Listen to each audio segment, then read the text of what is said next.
Hello, friends. For more bedtime snuggles, try Sleep Tight Premium. Drift off to sleep with more stories, more relaxation, and zero interruptions.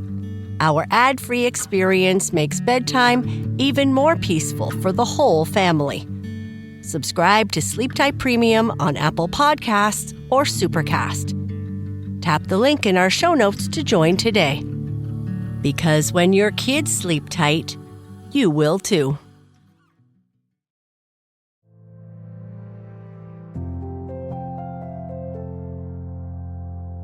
Hello, I'm Sheryl, and this is Sleep Tight Relax, a weekly bedtime show for kids who need a good sleep.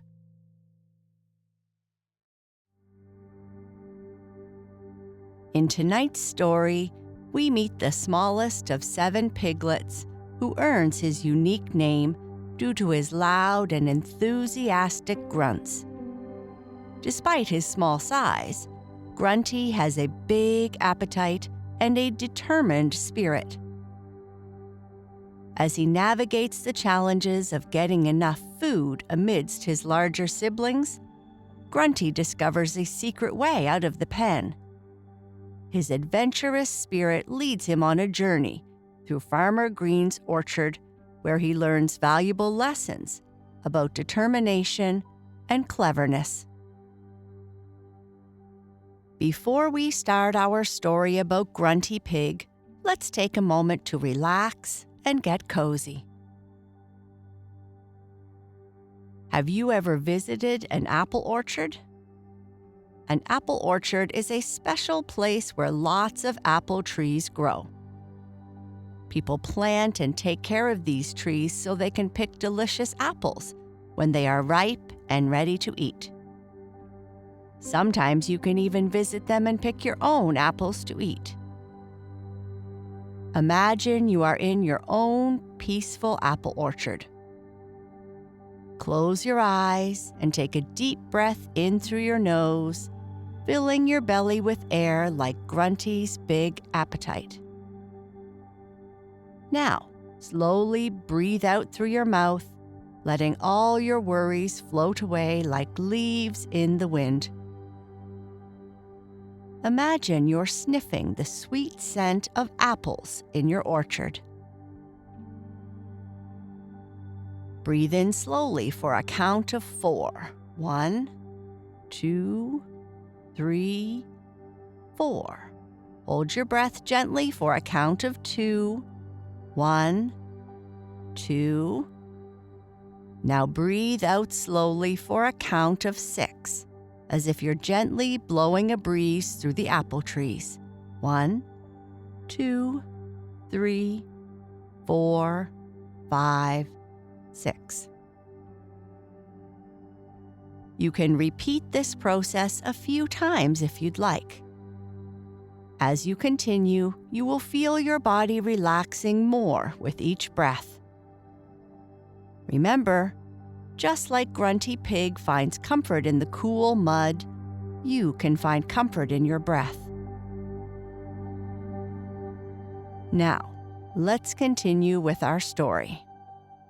The Tale of Grunty Pig.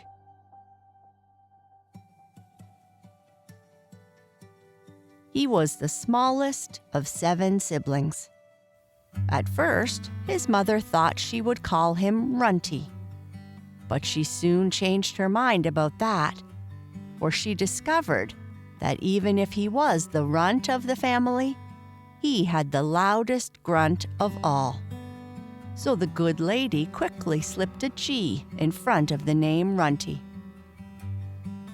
"There," she exclaimed, "Grunty is a name you ought to be proud of. It calls attention to your best point. And if you keep on making as much noise in the world as you do now, maybe people won't notice that you're a bit undersized. You certainly sound as big as any little piglet I ever saw or heard." So that was settled, though Grunty Pig didn't care one way or another. He seemed to be interested in nothing but food. There is no doubt that he would have been willing to change his name a dozen times a day for the slight bribe of a drink of warm milk. His mother sometimes said that he had the biggest appetite, as well as the loudest grunt, of all her 7 children. And she was glad that he ate well, because food was the very thing that would make him grow. "You won't always be runty, Grunty, if you eat plenty," Mrs. Pig often told him. And then he would grunt, as if to say, "You don't need to urge me, just give me a chance." Grunty Pig soon learned that being the smallest of the family had one sad drawback. His brothers and sisters, all bigger than him, could crowd him away from the feeding trough. And they not only could, but they often did. Unless Grunty reached the trough among the first, there was never a place left where he could squirm in. If he tried to eat at one end of the trough, he was sure to be shouldered away and go hungry. So whenever he did succeed in getting the first taste of a meal, he took pains to plant himself in the exact middle of the trough. Then there would be 3 other youngsters on each side of him, all crowding towards him. And though he found it a bit hard to breathe under such squeezing, at least he got his share of the food. Poor Mrs. Pig. Her children had frightful manners. Though she talked and talked to them about not crowding, eating slowly, and eating noiselessly, the moment their food was poured into their trough, they forgot everything their mother had said. That is, all but Grunty Pig. If he happened to be left out in the cold, so to speak, and had to stand and look on while his brothers and sisters stuffed themselves, he couldn't help remembering his mother's remarks about manners. "It's awful to watch them," he would gurgle. "I don't see how they can be so rude." He thought there was no sadder sight than his 6 brothers and sisters jostling one another over their food, while he couldn't find a place to push in among them. One thing especially distressed Mrs. Pig. Her children would put their front feet right into the trough when they ate their meals out of it.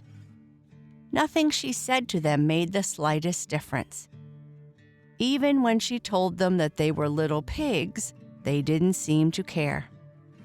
"We're all bigger than Grunty is," said one of her sons, a bouncing youngster who was the most unruly of the litter. "You are all greedy," Mrs. Pig replied. "Do try to restrain yourselves when you eat. Remember, there's plenty of time." "But there's not always plenty of food," Grunty Pig told his mother. "Sometimes there isn't any left over for me." "I know," said Mrs. Pig. "I know that your brothers and sisters eat your share whenever they can. Farmer Brown gives enough food for all of you. And if you children didn't forget your manners, everybody would get their share. No more and no less." Now, Mrs. Pig was not the only one who noticed how piggish her youngsters were at the trough. One day, Farmer Brown himself remarked to his daughter Sally, as they leaned over the pen, that the litter of pigs did beat all he had ever seen. "They come running at mealtime as if they were half-starved. It's a wonder they don't get in the trough all over." Sally liked to watch the pigs. "That spotted one is the greediest of the lot," she declared. "He's getting to be the biggest. He's almost twice the size of the little runt." "The runt doesn't get his share," said Farmer Brown. "We'll have to do something to help him, or he'll never survive." Grunty Pig looked up at Farmer Brown and gave him a plaintive squeal as if to say, "Hurry, please, because I'm always hungry." And Spotty, his greedy brother, looked up at Farmer Brown too. He said nothing, but his little eyes twinkled slyly. And afterward, he told his brothers and sisters that Farmer Brown needn't think he could keep him from drinking all the milk he pleased. "If Mother can't make me behave, surely Farmer Brown won't be able to," he boasted. Of course, Spotty Pig was very young. Otherwise, he would never have made such a silly remark. And he soon learned that Farmer Brown was more than a match for him. The next day, Farmer Brown made a long lid that dropped over the feeding trough and covered it completely. And in the lid, he cut 7 holes, 1 for each of Mrs. Pig's children. There was no more jostling at mealtime. There was a place for everybody. And Mrs. Pig was delighted with the improvement. When Farmer Brown filled the trough, each of the children stuck their heads through a hole and ate in a most orderly fashion. To be sure, there was some squealing and grunting, and some snuffling and blowing, but it seemed to Mrs. Pig that no youngsters could have behaved more beautifully. And Grunty liked the new way of eating too, but Spotty made a great fuss. He complained because he couldn't stick his nose through 2 holes at the same time. After Farmer Brown put the lid with the holes over the top of the feeding trough, Grunty Pig began to grow. At last, he was getting as much to eat as his brothers and sisters. And the bigger he grew, the more food he wanted. He was always on the watch for some extra tidbit, always rooting around to find some scrap that others had overlooked. Many a delicious piece of carrot, turnip, or potato peeling rewarded him for his eager searching. Still, Grunty Pig was far from satisfied. He had a great longing to get outside the pen where he lived with the rest of Mrs. Pig's 7 children. Out in the wide world, there must be many good things to eat, he thought. I'd like to find the place where the potato peelings grow. But of all this, Grunty Pig said nothing to anyone. If the chance ever came to slip out of the pen, he intended to take nobody with him. He had not yet caught up with his brothers and sisters in size, even if he had outgrown them in the matter of brains. And he feared that any one of them would crowd him away from the good things he meant to find beyond the walls of the pigsty. Little did Mrs. Pig know what plans filled the head of her son Grunty. When she saw him sniffling around the walls of the pen, she never once guessed that he could be looking for anything except something to eat. How could she know that Grunty, the littlest of the family, was searching for a place to escape? Now it happened that there was one loose board in a corner of the pig pen. The nails that once held it had rusted away. Nobody but Grunty Pig had discovered that by pressing against an end of this board, one could bend it outwards. It was too bad for him that he had grown so rapidly. Had he been just a bit smaller, he could have squeezed through the opening. Here, Grunty met the first real problem of his life. For some days, he puzzled over it. One thing was certain, he couldn't make himself smaller unless he stopped eating, and that was out of the question. In the end, he made up his mind that there was only one thing to do. he must make the opening bigger. Day after day, Grunty Pig crowded against the loose board, and at last came his reward. 2 more rusty nails gave way all at once. Under Grunty's weight, the board opened wide, and as he slipped through the space to freedom, the board snapped back into place again. There he was, with the wide world before him, and there was the pen, with no opening anywhere to be seen.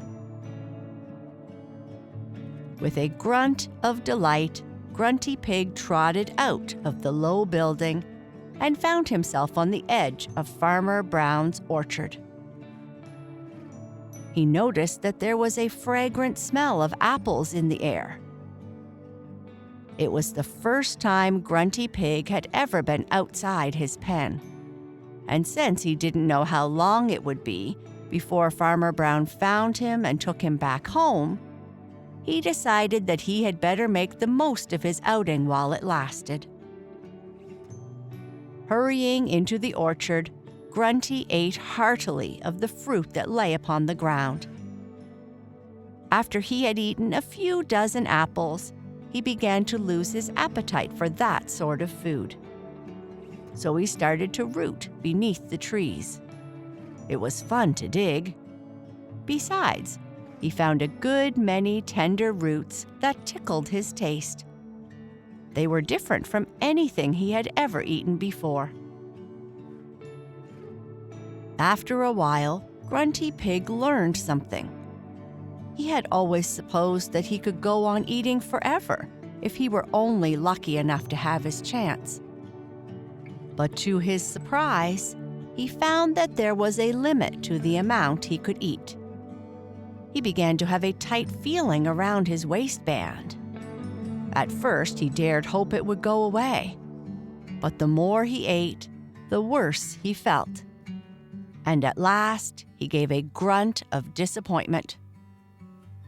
"I can't eat any more," he whined. "Here's a whole world full of food just going to waste, and I can't even hold 1/2 of it." Still, there were other pleasures to be had besides eating. Grunty crawled through the fence into the lane, and near the barn where the cows had trampled, he saw such beautiful, sticky, deep mud as he had never dreamed could be found anywhere. Grunty Pig gave a deep sigh of happiness as he wallowed in the mud. He laid on his stomach, turned on each side. He even squirmed through a puddle and rolled over in it so that there wasn't a clean patch on him anywhere. Little did he care that his silvery bristles were smeared with black. The mud felt delightfully cool upon his piggy, pinkish skin. "This is almost better than eating," Grunty squealed. At last, his gurgles and grunts attracted the noise of a proud creature known as Henrietta Hen. She had been scratching for worms in the farmyard, and now she came running around the corner of the barn and peered through the fence at Grunty. "You careless piglet," she squawked. "Stop playing in that mud. Don't you know that it's very dangerous to get your feet wet?" Grunty Pig stood up and looked at her. "Goodness, you're a sight!" Henrietta Hen exclaimed. "Does your mother know you're here?" Now, Grunty Pig didn't answer a single one of Henrietta's questions. He merely stared at her and said nothing. So it was no wonder that Henrietta thought he was not very smart. "Poor Mrs. Pig," thought Henrietta Hen. "It's bad enough to have a child as untidy as this youngster, but it's far worse to have a dull-witted one." Then to Grunty she said sharply, "You'd better get out of that mud hole and go dry yourself in the sun." He actually obeyed her, and as soon as Henrietta Hen saw that he was sunning himself, she walked out of sight around the barn, stopping now and then to pick up some tidbit or other. "Good," Grunty Pig grunted. "She's gone. This was the easiest way to get rid of her. Now let's see what else I can find."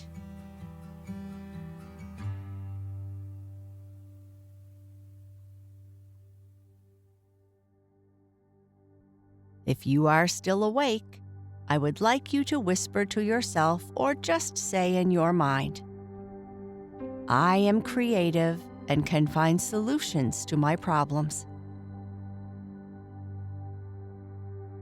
I am proud of who I am, just like Grunty Pig. I am kind and think about others' feelings. I can find joy in being myself and following my dreams. I am calm, relaxed, and peaceful. Good night. Sleep tight."